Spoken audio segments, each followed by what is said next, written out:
Hi, my name is JP. Welcome to my vlog. So yun nga, nagdesisyon kami ni boss na magbakasyon muna kaming dalawa sa Boracay. Unwind at gusto na rin naming ma-experience kung anong meron doon talaga sa Boracay. Sa ngayon ay kami muna ang mauna at susunod na rin yung mga kasama namin. Actually, first time namin pumunta ng Boracay. Buti lang maganda ang panahon at maganda rin ang biyahe namin.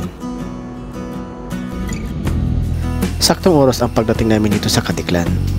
Pagbaba pa lang, naramdaman ko ng simoy ng hangin nagmumula sa dagat. Init at lagkit ay nagsama-sama na. At syempre, DIY tayo, kaya dito kami pumunta. At sumakay na rin kami ng tricycle, papuntang Jetty Port. 2 PM, saktuhan lang. Check-in kami sa Grignard Inn, Boracay. Napaka-cool and fresh ang area at meron pang balcony. Pagpasok pa lang, ito na agad ang makikita natin. Meron rin sila ditong lamesa. Tahimik at sobrang nakaka-relax dito. Dining table for romantic moments. Siyempre, meron silang kusina at pwede ka magluto dito. Siyempre, meron rin itong comfort room. Ang ganda ng comfort room nila dito. Sosyal. At kung gusto mong maligo, meron na sila ditong hot and cold water. And of course naman, meron silang bedroom. Ito ang kanilang elegant bedroom.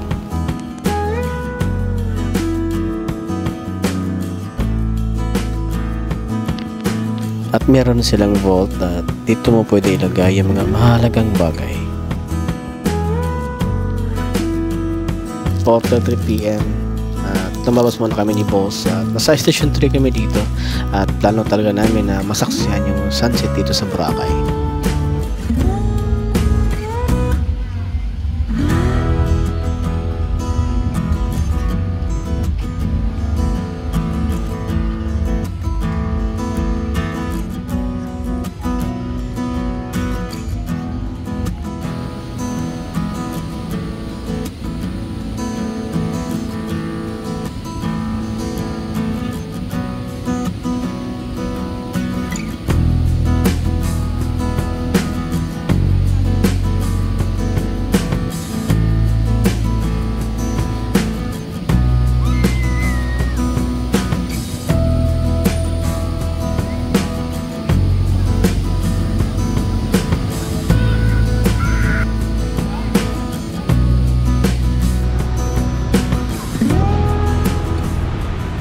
Agar de Versosa. Hi guys. So habang naglalakad kami ni boss ay feeling ko talaga nasa probinsya na ako. Naglalakad sa tabing dagat, parang ganun lang. Ang kaibahan nga lang dito ay sobrang dami ng tao. Naglalakad at para ba silang lahat ay busy.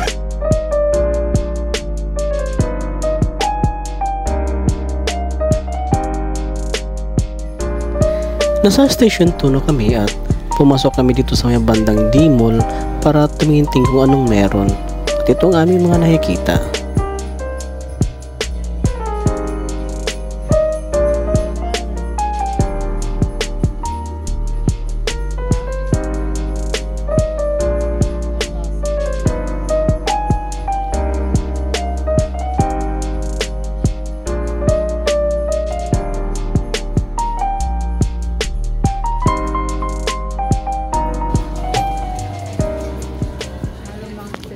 Hello guys, maghanap kami ng mga kainan. Tapos kung saan banda kami makakain ito. Yung mga mura lang. So sa part na to guys ay naghahanap na talaga kami ng pwede namin kainan kasi gutom na talaga. Marami namang pwedeng kainan dun banda sa may beachfront. Kaso nga lang medyo pricey talaga. Eh sa atin naman ay naghahanap tayo ng medyo kaya lang yung tipo maka-afford tayo. Marami din namang mga foreigner na talagang pumupunta dito instead dun sa beachfront. Kasi dito kasi makakahanap ka dito ng medyo mura at hindi talaga pricey. Sa wakas guys ay nakakita rin kami ng pwedeng kainan at sobrang gutom ay nakalimutan ko ng kuna ng video yung kinain namin kanina. Actually guys, ay dalawang order lang in order namin. Bali, tig-isa kami. Yung isang order is naghahalaga ng 160. Bali, ribs po siya ng beef at bali, tig-isa kami at may kanin, yun lang, tapos na.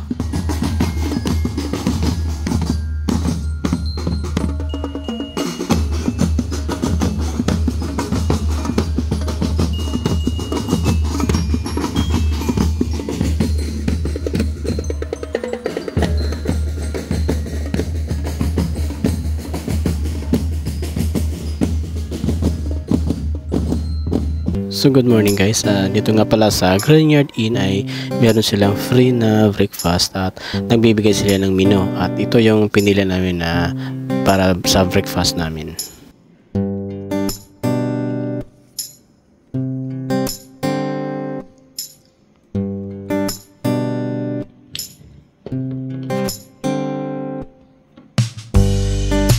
So 9:30 na ng umaga guys at kakatapos lang namin kumain at naisipan namin lumabas at tingnan yung dagat dito sa Boracay.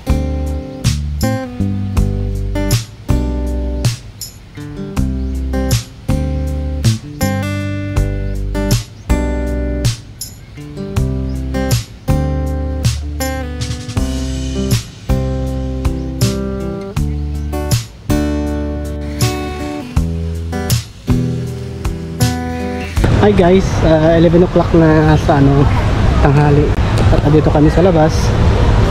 Ito yung kasama ko, si boss. So itutur namin kayo sa mga ganitong oras dito sa Bura.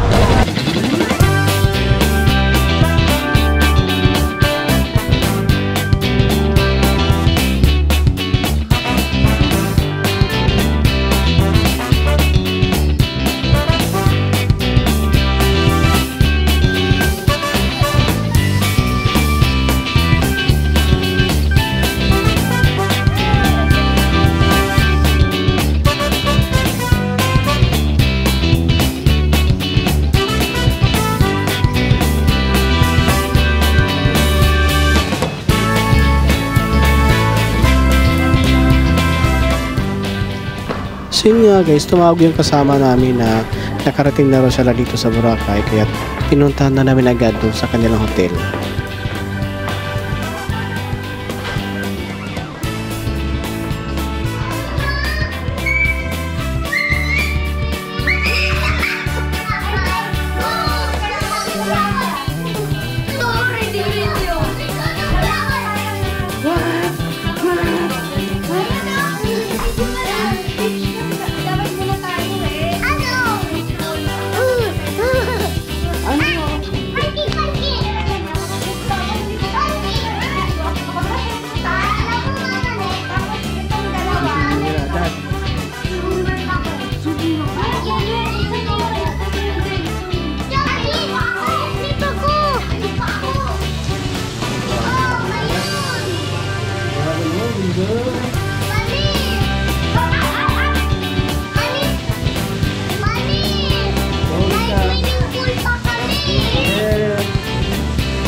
So lumabas muna kami guys at sinamahan muna namin ng aming kasama para bumili ng mga pwedeng makain at para makagala na rin.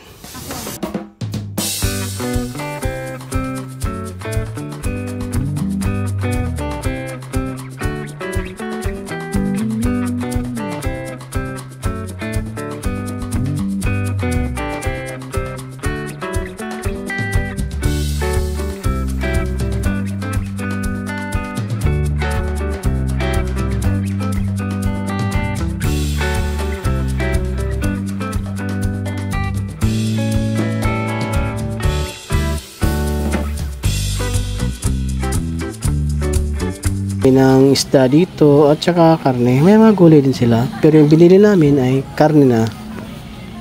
At syempre chill muna tayo dito sa beachfront ng Ocean Club Resort with the fam.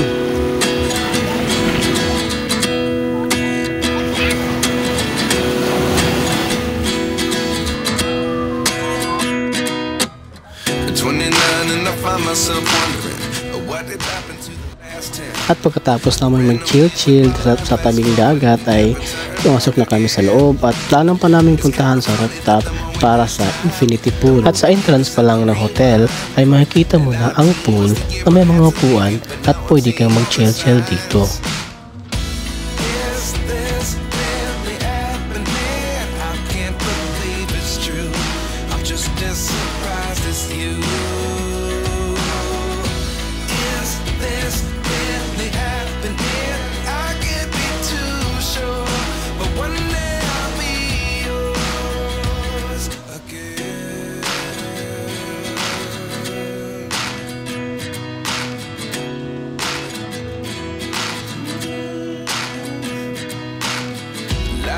Come one in a dozen, the other 11 get something from nothing.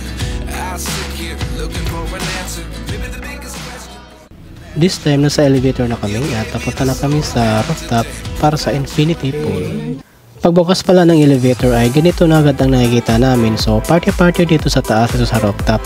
Syempre may mga bata kami kasama at may nagsuswimming din at syempre may nagiinuman, kaya bumaba na lang kami at buti na lang may fire dancing dun sa baba kaya nanood na lang kami.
At pagkatapos ng show ay gutom na rin yung mga bata. Pati kami gutom na rin, so lumabas kami at napag-desisyon na namin na mag-Jollibee na lang. So maghahanap kami ngayon ng Jollibee.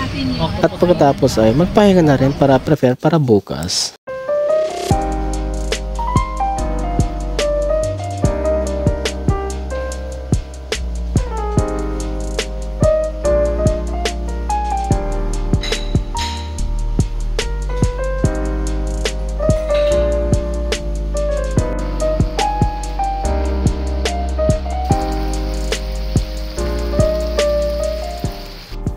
Hi guys, ito yung breakfast natin ngayon together with boss. Yung niluluto ko kanina ay preparation yun para mamayang lunch kasi busy aalis. At saka para makatipid na rin, diba? Hindi na makabili sa labas.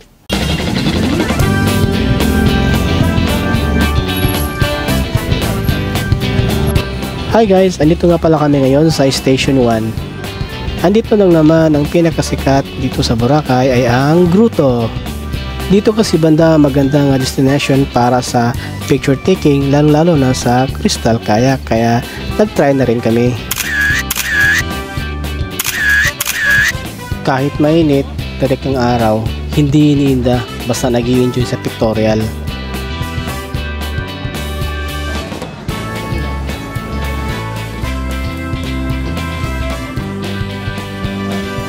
What's up guys? Dito tayo ngayon sa Puka Beach.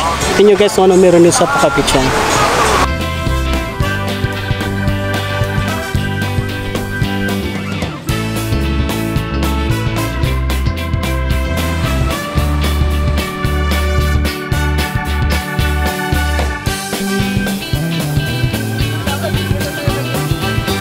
Well, dito sa Puka Beach guys ay yung dagat dito ay hindi siya advisable na paliguan ng mga bata or yung tipong hindi marunong lumangoy kasi nga iba yung ano ng dagat dito, parang kantilado siya, so kaya hindi pwede na basa-basa na lang maligo dito. Kung makikita nyo yung isla na yan daw yung isla na tinatawag nilang Carabao Island and malapit na ito sa Romblon. At saka ito kasi Puka Beach guys ay open sea siya, kaya ganito talaga ang itsura ng alon dito. Tsaka yung sand nila dito guys ay hindi kagaya dun sa White Beach na pino. Dito may kasama siya na parang shell.